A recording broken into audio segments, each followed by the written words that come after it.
Most people meet Jesus through a finished portrait, like a painting already framed, already hung on the wall, already labeled with what you're supposed to feel, what you're supposed to think, and what you're supposed to do next.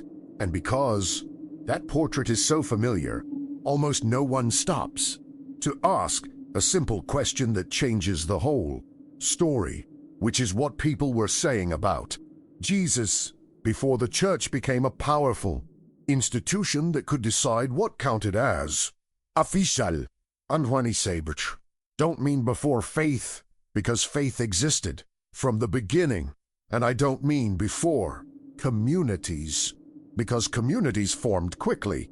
I mean before the system of councils, creeds, and centralized control, the kind of structure that eventually decided which books would be read publicly, which ideas would be called dangerous, and which stories would be treated like the only acceptable version of events.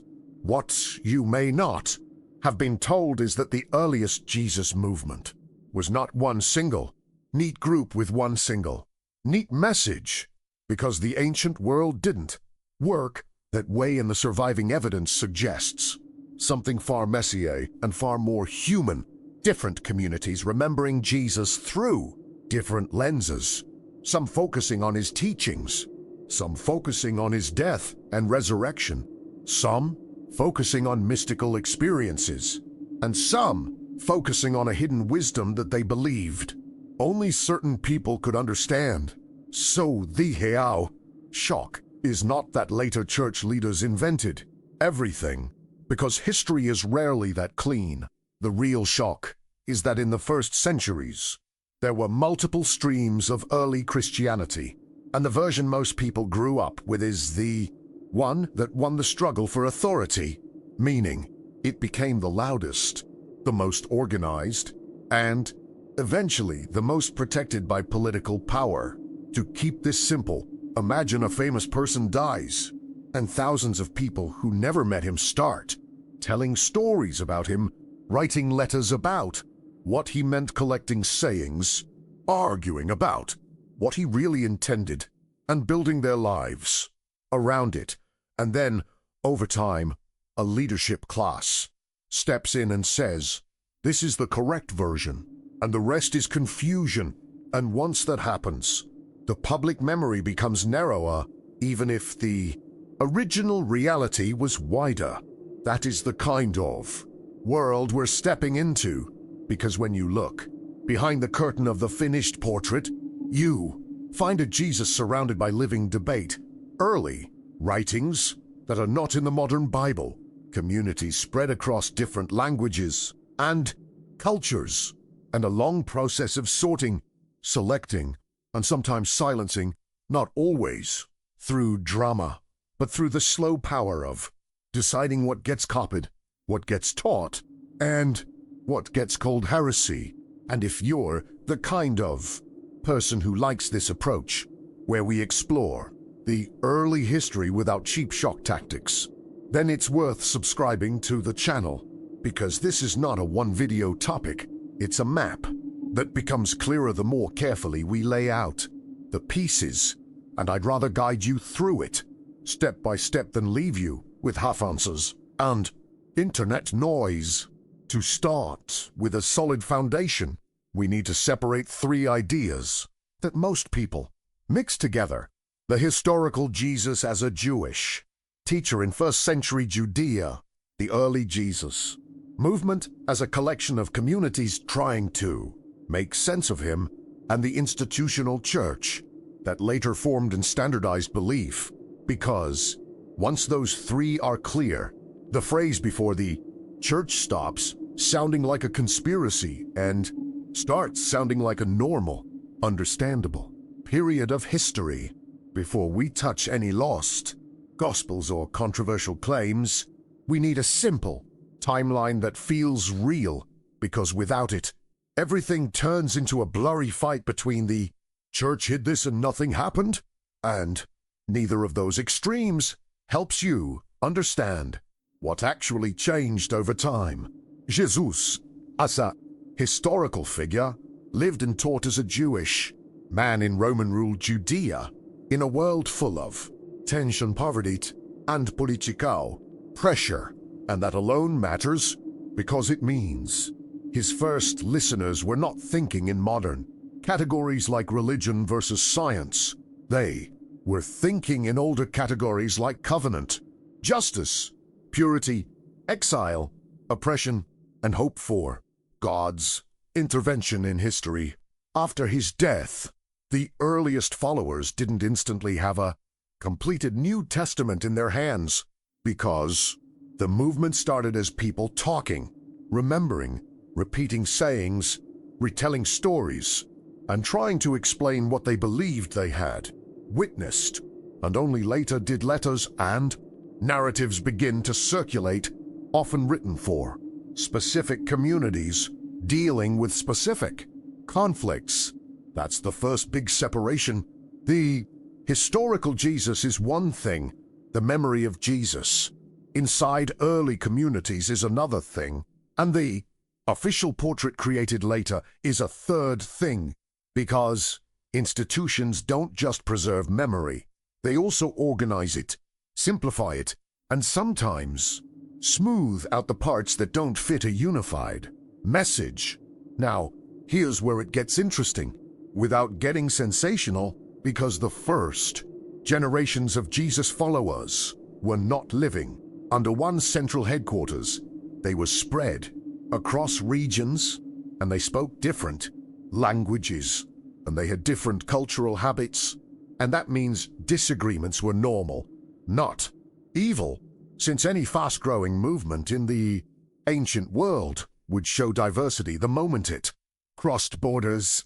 So when we say before the church, we're really talking about a time when Christianity, if we even want to use that word, yet looked more like a network of communities, some connected by traveling teachers and letters, and others developing their own emphasis, sometimes focusing on ethical teachings, sometimes on prophecy, sometimes on mystical experience, and sometimes on the idea that Jesus revealed a deeper kind of knowledge about reality and the soul. And that brings us to the second big separation. There is a difference between a community and an institution, because a community is held together by shared life and shared meaning, while an institution is held together by rules, leadership, structures, and the power to define boundaries, meaning it can say, this is inside, and this is outside. And once a group gains that ability, it also gains the ability to standardize. And standardization always creates winners and losers. So, if we want to understand what you were never told, we have to look at the transition point, the moment when the early diversity begins to narrow, and the moment when certain writings and interpretations begin to be favored, copied, preached publicly, and defended, while other writings become suspicious, are read in smaller circles, and eventually fade from the mainstream. And to make sure this stays clear and fair, we're going to treat this like history, not like gossip, meaning we'll talk about how texts were shared, why some ideas felt threatening to leadership, and how politics and theology started to mix, because that mixture is a huge part of why the Jesus before the church can feel so different from the Jesus after the church. From here, the next essential piece is understanding what sources we actually have, which ones are earliest, which ones are later, and what scholars mean when they say a text is canonical or non-canonical, because once you understand the basic rules of the game, you can spot exaggerations from miles away and still appreciate the real mystery that remains. To talk honestly about what you were never told, we have to start with something surprisingly simple. Most people assume the Bible dropped from the sky as a finished book, when in reality the early Jesus movement lived for a long time with a library in progress, meaning letters, memories, and stories circulated in different places. And only later did leaders begin treating some writings as the public standard while treating others as unsafe or confusing. So when ueach, word means recognize, official for public teaching, and when you hear non-canonical, it doesn't automatically mean fake. It often means not chosen for the final collection, and the reason that matters is because selection is not only about truth, it can also be about unity, control, and avoiding ideas that could split communities apart. Now, what sources do we have in the simplest possible terms? We have Paul's letters, which are among the earliest Christian writings we possess, and what's important about that is not just their age, but their focus, because Paul is mostly dealing with living communities, arguments, and practical problems. And he talks about Jesus in a way that assumes people already know some basics, which tells you the movement is already active, already diverse, already trying to organize itself. Then we have the 4 Gospels that ended up in the New Testament, written later than Paul's letters.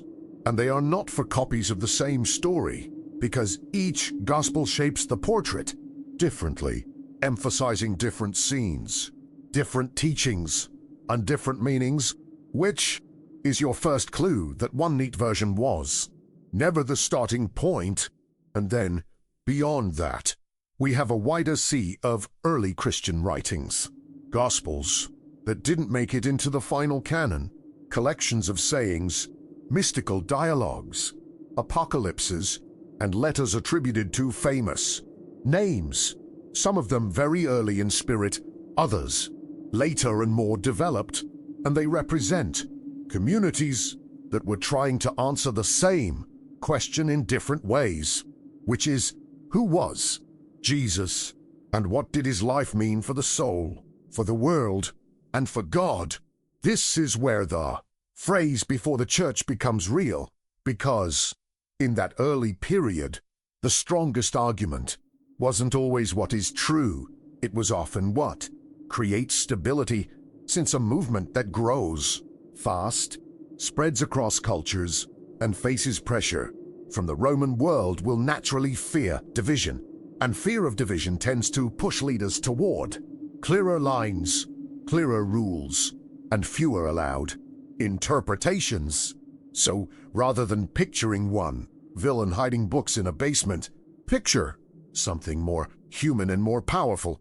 Certain communities gained influence, certain bishops gained authority, certain texts were read more publicly, copied more often, and defended more aggressively, while other texts were treated as too strange, too mystical, or too risky. And over time, what was copied survived, and what was not copied disappeared or remained on the edges. That's why lost Gospels feel dramatic today, because they remind us that history has winners, and winners don't only win by arguing, they also win by shaping what future generations are allowed to see. But we're not going to jump into the weirdest material first, because that would confuse the map. So the next move is to look at one basic question: what were the earliest followers actually talking about when they talked about Jesus? And how did that message slowly transform as the movement moved from a Jewish environment into a Greek-speaking world with different assumptions about the soul, the cosmos, and divine beings? One of the biggest things people are rarely told is that the earliest message about Jesus didn't land in the world as a neat religion. It landed more like a spark inside a very specific setting, because Jesus and his first followers were Jews living under Roman rule, and their language of hope was shaped by the Hebrew scriptures, by the idea of God's kingdom, and by the feeling that the world was out of balance and needed to be set right. So in the beginning, when people talked about Jesus a lot, of the focus was not on building an institution, but on meaning, on justice, on repentance, on a new way of living, and on the belief that something decisive had happened through him. And what's important is that this was happening inside a Jewish world where the idea of Messiah already existed. The idea of prophecy already existed, and debates about the law and the future were already part of daily life. But as the movement spread beyond Judea, it entered Greek-speaking cities with a very different cultural and matters more than most people realize, because the Greek world was full of philosophical ideas about the soul, invisible realms, heavenly beings, fate, and cosmic order. And when a message crosses into a new mental universe, it doesn't stay identical. It gets translated, and translation is never just language. Translation is also the way people imagine reality. So you start to see new kinds of questions appear. Questions like, what exactly is the soul? How does the divine connect to matter? Is salvation mainly about forgiveness? Or is it us? And once those questions enter the room, different communities begin emphasizing different sides of Jesus, sometimes as a teacher of wisdom, sometimes as a divine rescuer, sometimes as a cosmic revealer, and sometimes as a mystical doorway to a higher reality. This is where the adverse, because in one place, a community might be centered on ethical change and communal life, while in another place, the community might be centered on visions, heavenly journeys, and deeper explanations of the universe. And both groups can claim they are following Jesus, yet they can sound like they live in different worlds. Now, here's the key point that connects directly to your title. The institutional church that develops later tends to prefer a message that is unified, public, and easy to teach across an empire. Because when you're trying to hold a growing movement together, you don't want 5 different cosmic maps. You want one map that can be defended, preached, and enforced.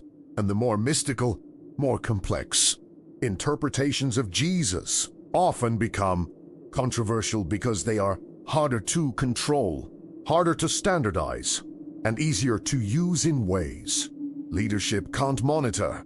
That doesn't mean the mystical streams were automatically correct, but it does mean they were real, they were present, and they left traces in writings that didn't become mainstream. And if you've only heard the final official portrait, you would never guess how wide the early conversation really was.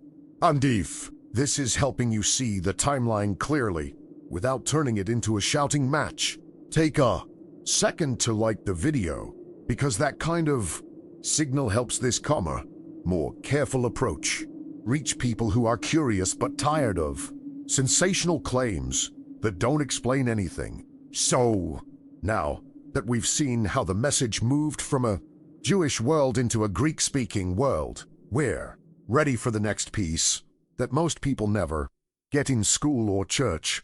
What the other Jesus actually look like, why some were treasures and groups, and what kind of Jesus they reveal when you read them as products of real communities rather than forbidden magic.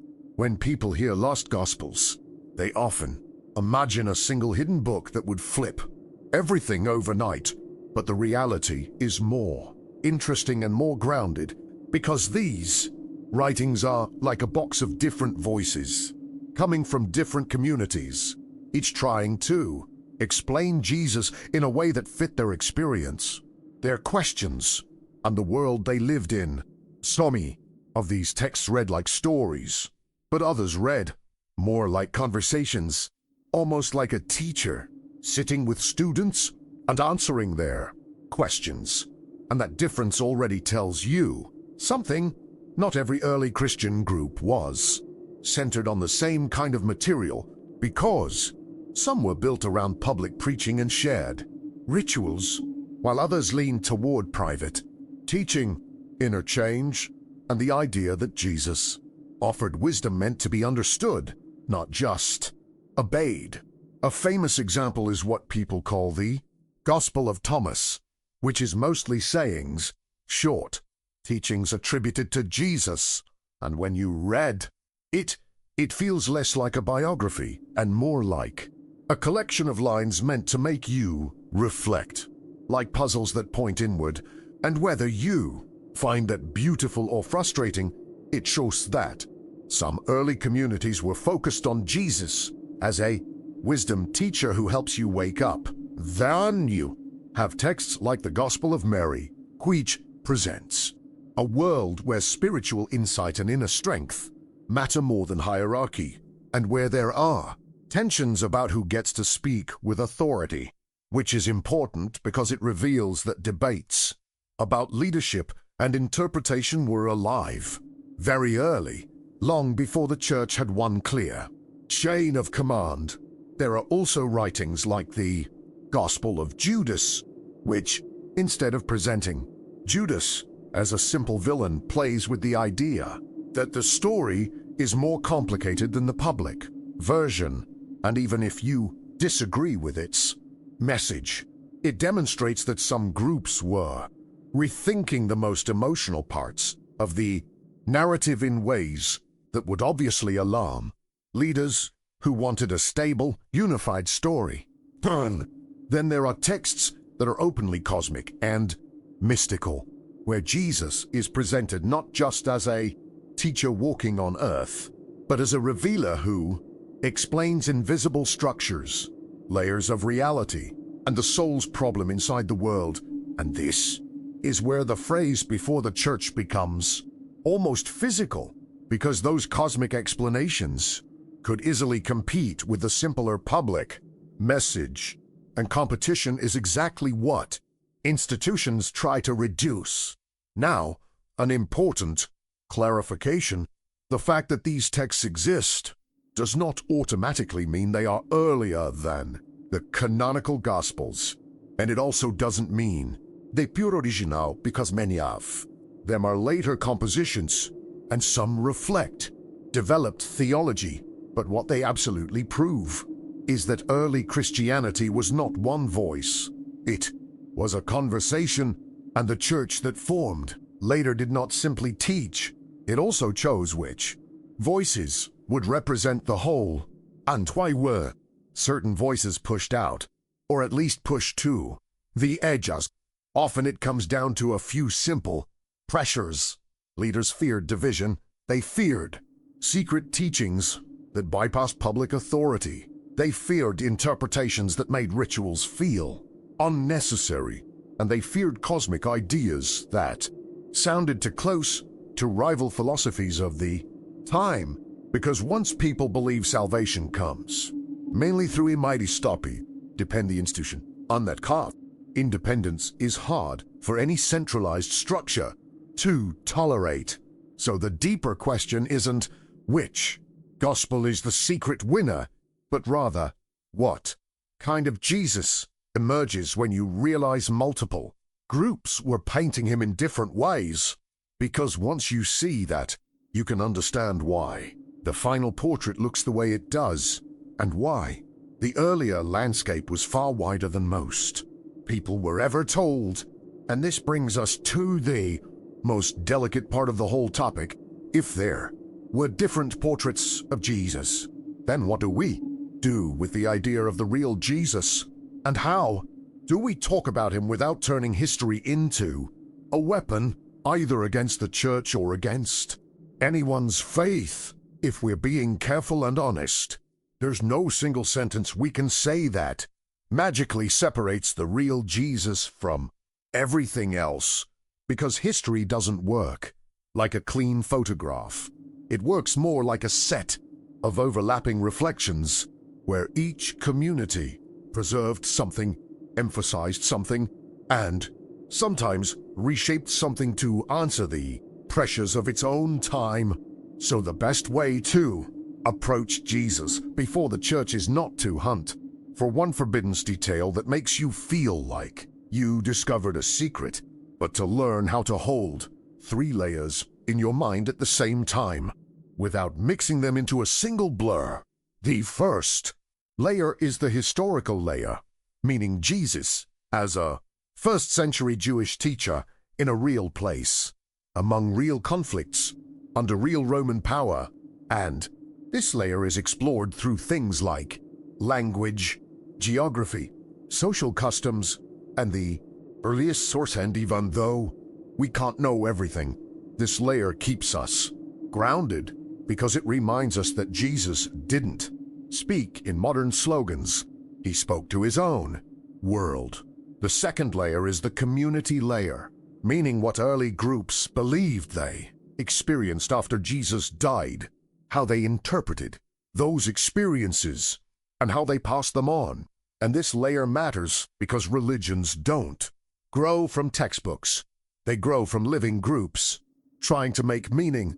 And when groups are scattered across regions, their memories can develop in different directions, even when they share the same central figure.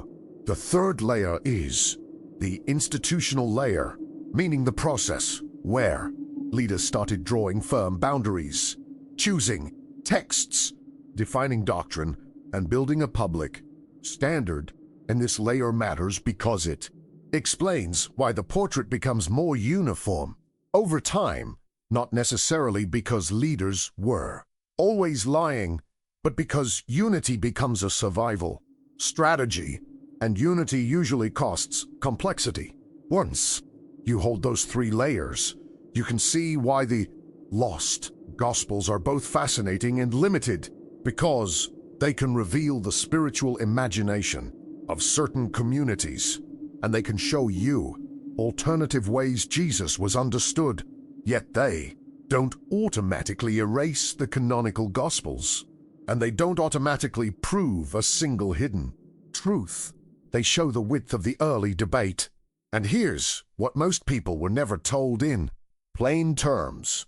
The church didn't simply preserve Jesus, it also preserved a particular interpretation of Jesus, an interpretation that worked well for public teaching, leadership, authority, and wide expansion, and other interpretations, especially the ones that felt too mystical, too inward, or too hard to control, tended to lose space, even if they continued quietly in smaller circles.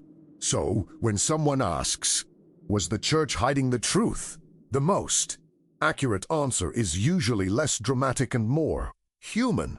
Institutions tend to protect unity, and when unity is threatened by too many competing portraits, institutions choose, and choices shape what later generations assume was always the only option. Now, to keep this accessible, let's translate that into a single practical takeaway. If you grew up with only one portrait, you probably inherited the portrait of the winners, and learning about the other portraits doesn't have to destroy your faith or make you angry. It can simply make you more literate, more aware of history, and less likely to confuse what was chosen later with what was the only thing there from the start. And that leads us to a question that people rarely ask, but it's the key to everything. What exactly about some early portrayals of Jesus felt so risky to later leadership?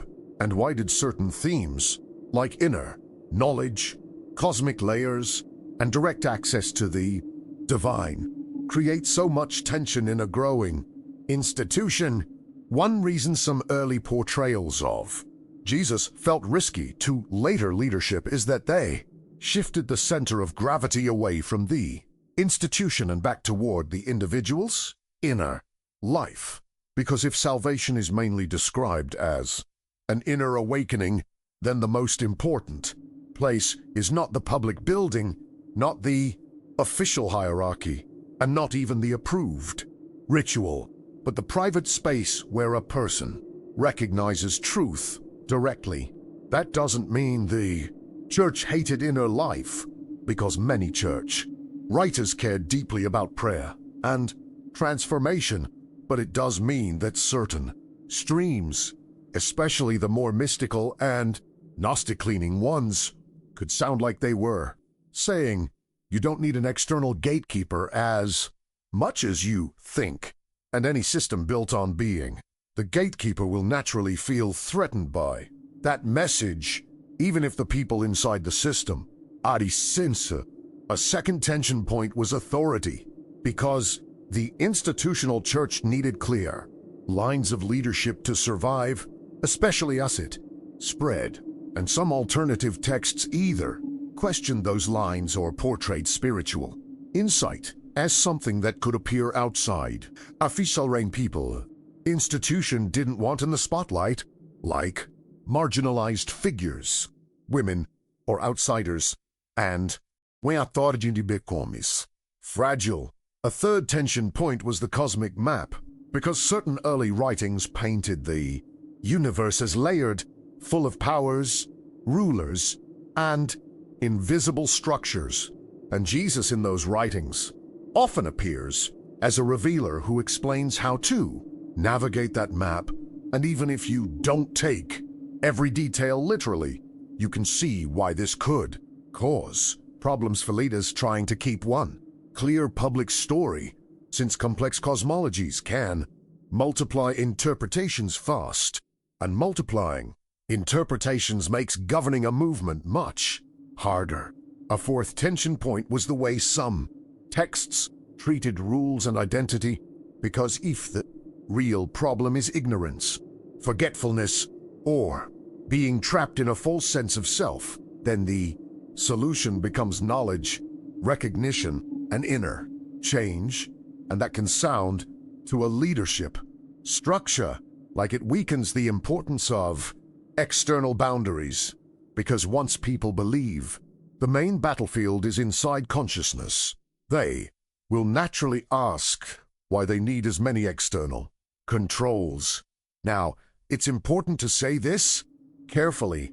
None of this means the institutional church was a simple villain, because there were real pressures, real dangers, real misunderstandings, and real conflicts. And when a community is growing fast under political and social stress leaders over open-ended exploration, not because they are cartoon tyrants, but because fragmentation can destroy a movement entirely. At the same time, it also explains why you were probably never told how wide the early conversation was, because once the institution became the main voice, it had strong reasons to present its own version as the version, and to treat competing portraits of Jesus as either mistakes, temptations, or distractions, even when those portraits were meaningful to real people in real communities. And I want to pull you into this personally for a moment, because this is where the topic becomes more than history. Have you ever felt that tension between an official version of spirituality and your own inner sense of what feels true? Or have you ever felt like you were allowed to believe certain things but quietly pushed away from asking deeper questions? If you have, I'd love you to comment what you connected with, whether it's the idea that early Christianity was more diverse than you expected, or the idea that institutions naturally narrow complexity over time because your experience helps other viewers feel less alone, and it also keeps the discussion grounded and human rather than turning it into a fight. From here, we can tie everything together by looking at one final angle: what the phrase Jesus before the church can mean for someone today without turning it into an attack on anyone, and how to explore these texts with curiosity, humility, and a clear head, so you gain understanding instead of collecting arguments. At this point, it's easy for the topic to turn into a kind of team's argument where one side says the church ruined everything and the other side says the lost texts are worthless.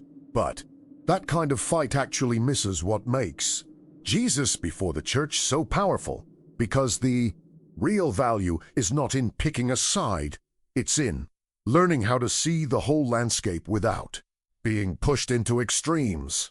A good way to approach it is to think like someone walking into a huge library after only reading one book their whole life, because the first feeling is shock, then excitement, and then confusion, and the best move is not to burn the original book and not to worship the new shelves either, but to learn how to read, compare voices and notes each tradition is trying to protect.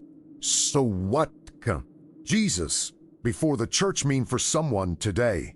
In a grounded way, it can mean that Jesus was first encountered as a living presence inside small communities, not as an official statue, and that those communities were wrestling with meaning in real time, under pressure, in different cultures, which is why their portraits don't always match perfectly, and why the story felt alive before it felt standardized.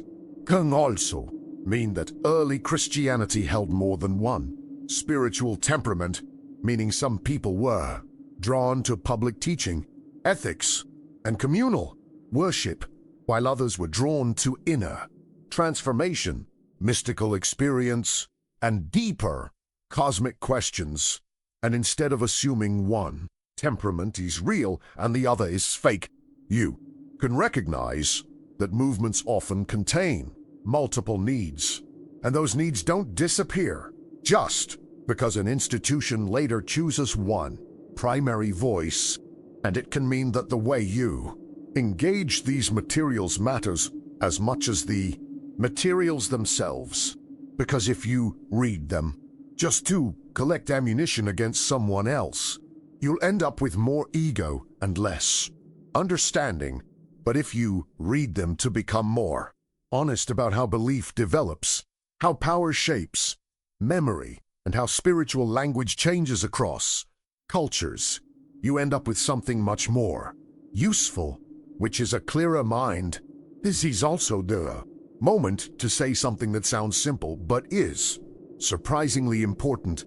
Older texts are not only information, they are mirrors, because they expose what you want to be true, what you're afraid might be true, and what you secretly hope will give your life meaning. And when you notice that, you can stop being manipulated by your own expectations and start learning. So, if you're exploring Jesus before the church, a healthy approach is to keep 3 questions running quietly in the background. What did this text try to do for its community? What problem was it answering? And what kind of Jesus does it need in order to solve that problem? Because those 3 questions keep you from falling into the trap of treating every line as either perfect history or pure deception. There's one more piece that helps the whole topic land emotionally without becoming aggressive. It's possible to respect what the church tried to do, which was create stability, unity, and a public teaching, while also respecting that something was lost in the narrowing, especially the sense that early Christianity had a wider range of voices, and that range included people who experienced Jesus less like a political banner and more like a doorway into inner awakening. With that in mind, we're ready to bring the story toward a strong close, not by pretending we solved every historical question, but by giving you a clean takeaway, a simple way to remember what before the church points to, and a final thought that leaves curiosity alive instead of leaving you stuck in suspicion. If we zoom out and look at the full picture, Jesus before the church is less like a single hidden secret and more like a living crossroads, because it points to a time when the Jesus movement was still flexible, still local, still shaped by real communities trying to survive, and still open to multiple ways of understanding what Jesus meant. In that early period, you can picture people gathering in homes, not in grand buildings, sharing meals, arguing, praying, remembering sayings, retelling stories, and trying to connect a shocking event, the life and death of Jesus, with the deeper questions everyone carries, like what God is like, what the soul is, what justice means, and how a human life can be transformed from the inside out. And when you see it that way, you realize something that can sound almost obvious, yet most people were never taught to think this way.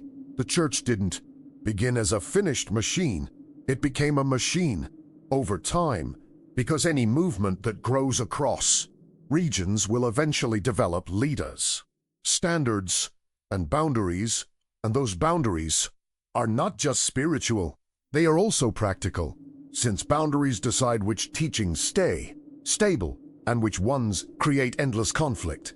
That's where the never-told part becomes real, because as the institutional layer grows stronger, it naturally becomes the main storyteller, and the more it becomes the main storyteller, the more it has to protect its version of the story, not always through dramatic suppression, but through something quieter and more effective, which is choosing what gets read publicly, what gets copied, what gets trained into teachers, and what gets labeled as dangerous.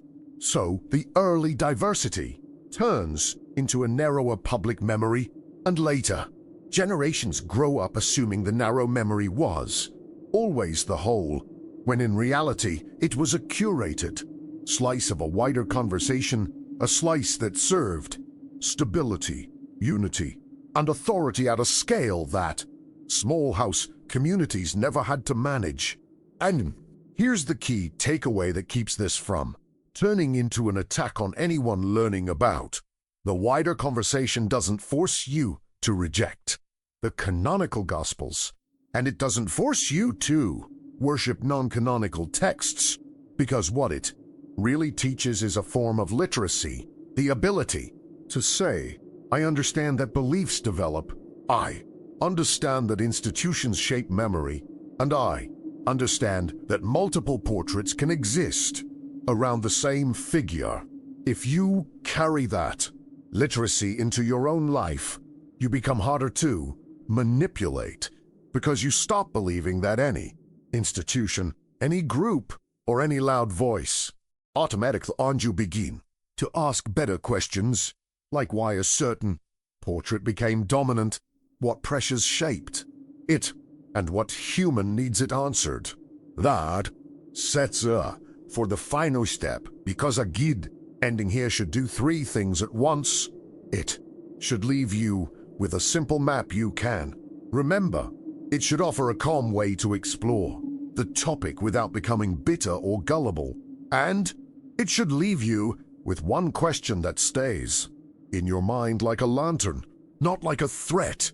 So here's the simplest way to hold this whole story in your mind without turning it into either a conspiracy or a shrug. Jesus came first, the communities came next, and the institution came later.